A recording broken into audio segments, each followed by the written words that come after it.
Okay, here we go with part two of the Miles Davis story. So I have met Miles and I've listened to two gigs, which was just a spectacular experience. You have no idea what it's like to sit behind a world class guitar player playing with an iconic artist like Miles and to actually be sitting on stage and no one could even see me. No audience couldn't see me because I'm sitting right behind Robin's amp. So I just have the universe to myself. It was everybody should get to experience something like that sometime. So they put me in this hotel room. They gave me 3 days to learn this set. An hour and a half worth of music, and there were no charts.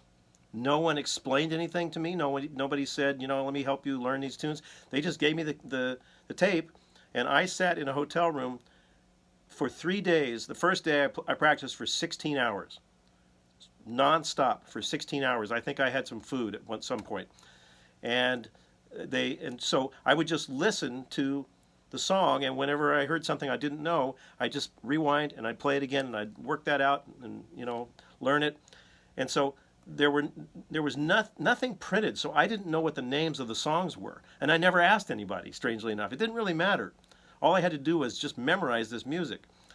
And so the second day, all this I'm playing, I'm practicing again, and I was determined to practice this stuff until I was bored with it, because I know from painful experience that when you think you got it down, you probably don't. So when you're sick and tired of the music, maybe you got it down. That's my philosophy, is overkill.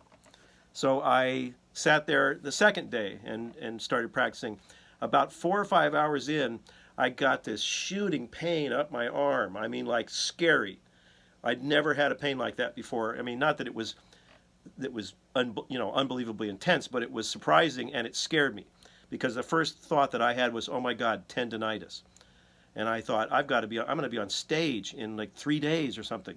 What am I going to do? So I paused.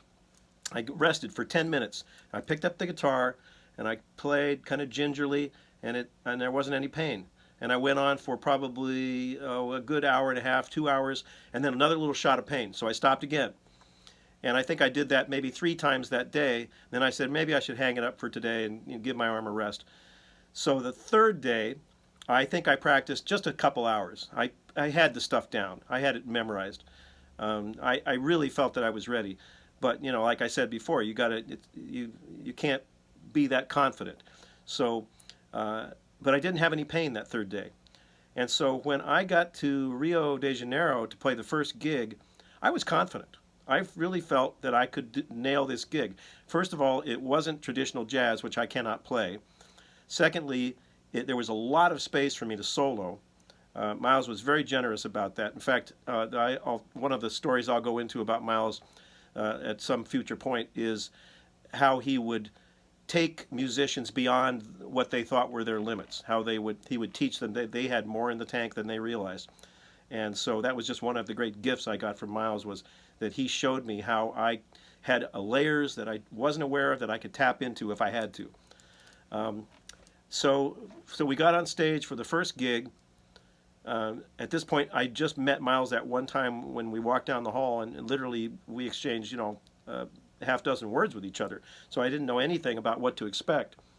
So I came out, strapped on my guitar, the band fired up. I felt like, okay, I think I got this, and and the chief, we called him the chief, although I really just called him Miles, but that was his title, like the boss or the big bopper or whatever. He was the chief, and so he seemed positive and like I didn't feel he was being critical of me. I never felt like oh my God, I don't think he likes what I'm playing or whatever. And at the end of the gig, so the gig went well. I felt that it went well. And he came over and he said, "You played your ass off. You played your ass off." And so I felt like I had passed this boundary of being able to have some confidence now, because I think at least I did well enough for him to say that. Whether he was trying to give me a little more confidence or not, I don't know. I don't think he would have been particularly complimentary if he didn't really mean it. So I think that he did mean it, and subsequent things that happened led me to believe that he liked my playing. So that was basically the first part of my experience with him.